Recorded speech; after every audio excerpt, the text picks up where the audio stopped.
how does that work? I mean, the people go through life, right? Your life starts, you get born, and then the whole life is a process of attaching and detaching and attaching and detaching to different things, people, stuff, things, right?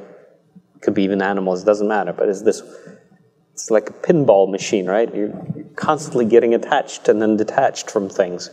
But people get attached and then they get, a year goes by or what have you, and then they get detached and then another part of their body gets attached to something, right? And then there's this whole process of attachment and detachment that people go through in life, right? Constantly.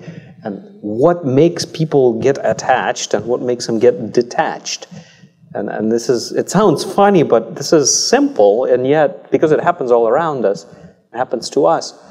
But we have to understand how that works, because once we understand it, I think you would never ever get attached to anything that you don't want to be attached to. I mean, do you accidentally really get attached to something? Perhaps. But how does that work, right? Complete accident? Everything is really around the body, the flesh, your physical body. Yes, everyone said it's the word. It's the word that's the mystery, the secret. It is. But a word about what? What's so attractive about a job or a tomato? The only thing that's really those words, and there are many of them, but they are all around the flesh. That's what attracts people. When Satan began to talk to Eve, he first talked to her about food. He said, "Is it true that you shouldn't eat of any tree in the garden?" That's what he asked. He didn't ask, about knowledge or anything. He just talked about food. And Eve said, "No, actually, that's not how God said it. You can actually, it's the reverse. You can eat from all trees except one." So he lied right away. Very sly way of asking. And then he said, "Look at it. It's actually good to eat because it gives knowledge." And right there, in all of these things, all three things that are of this world happened. Lust of the flesh, food.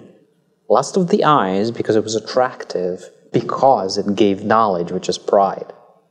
People are always proud of what they know. And even if things they do, it's usually knowledge behind that. Whether they are an athlete and they know how to do it right, or they're successful in whatever, they know how to do that. They know how to take care of the bearded dragon. And it gives them pleasure because they know. It's the knowledge. And that gives pride. 1 Corinthians 8:1. "Now as touching things offered unto idols, we know that we all have knowledge. Knowledge puffed up. But charity edifies."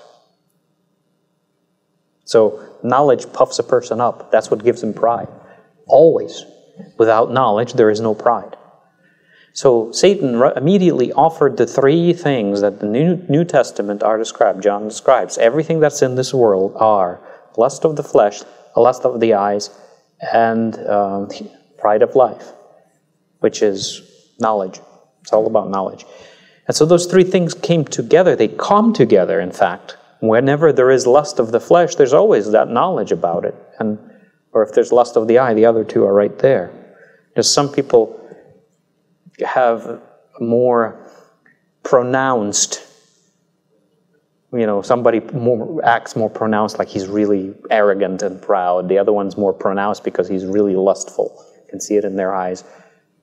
You know what I mean? So it's each individual person, each soul kind of amplifies the different aspects of all those three, but they all three come together. It's one thing, really.